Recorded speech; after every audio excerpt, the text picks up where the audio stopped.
Ата-аналарға арналған жадынама. Ұлттық бірыңғай тестілеу кезінде балаға емтихан күйзелісін жеңуге қалай көмектесуге болады? Емтиханды сәтті тапсыру тек білім мен дағдыларға ғана емес, сонымен бірге емтихан алушының күйзеліс деңгейіне де байланысты. Толқу ойлау процесін есте сақтауды және басқа да қабілеттерді бұғаттайды, нәтижелерді айтарлықтай нашарлатады.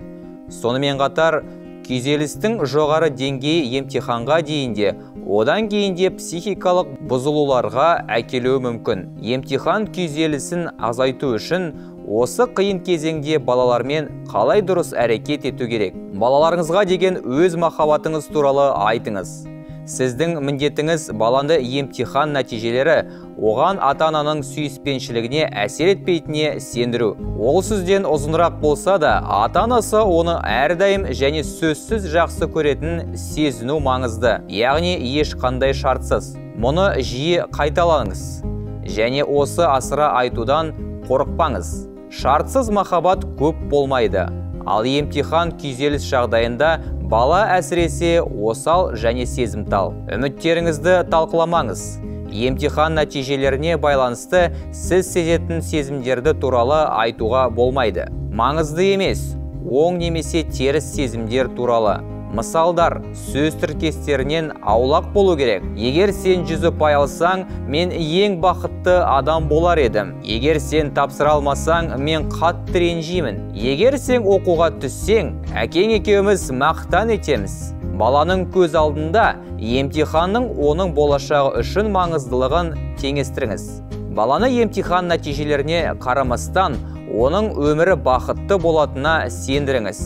Себебі жолдары таңдау сан алуан. Сәтсіз емтихандармен бірге өмір аяқталмайды. Өз тәжірибеңіз туралы айтып беріңіз. Естеріңізге түсіріңіз.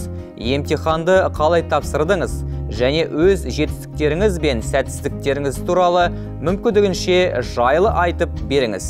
Бұл сіздің балаңызға жақындық пен қолдауды сезінуге мүмкіндік береді. Ата-аналардың бір уақытта осындай нәрсені бастан өткеруі балалармен қарым-қатынаста маңызды көпір. Қысымды, қауіп-қатерді және манипуляцияны болдырмаңыз. Баланың өзі емтиханға дайындалу үшін жауапкершілік дәрежесін түсінеді деген сенімге сүйеніңіз.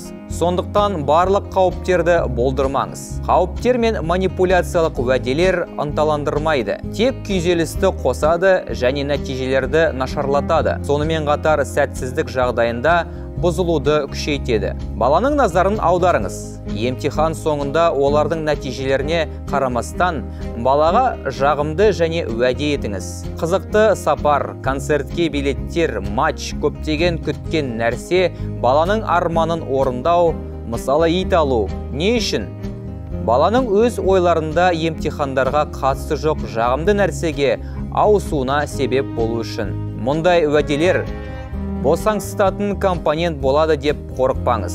Керісінше, олар жиналуға және емтихан стрессін жақсы жеңуге көмектеседі. Емтихан емес, тақырыптар бойынша балалармен мүмкіншілігінше көп сөйлесіңіз.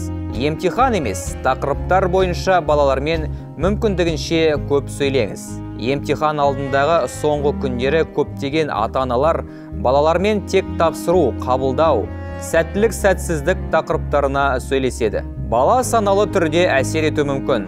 Оның жеке басы мен ішкі әлемі маңызды емес, және ол ата-аналарды тек емтихандардағы жетістіктері тұрғысынан қызықтырады. Бұл әсер деструктивті, сондықтан қарым-қатынас үшін басқа тақырыптарды табуға тырысыңыз. Емтихан алдында балалармен бірлескен іс-шаралар, идеялар.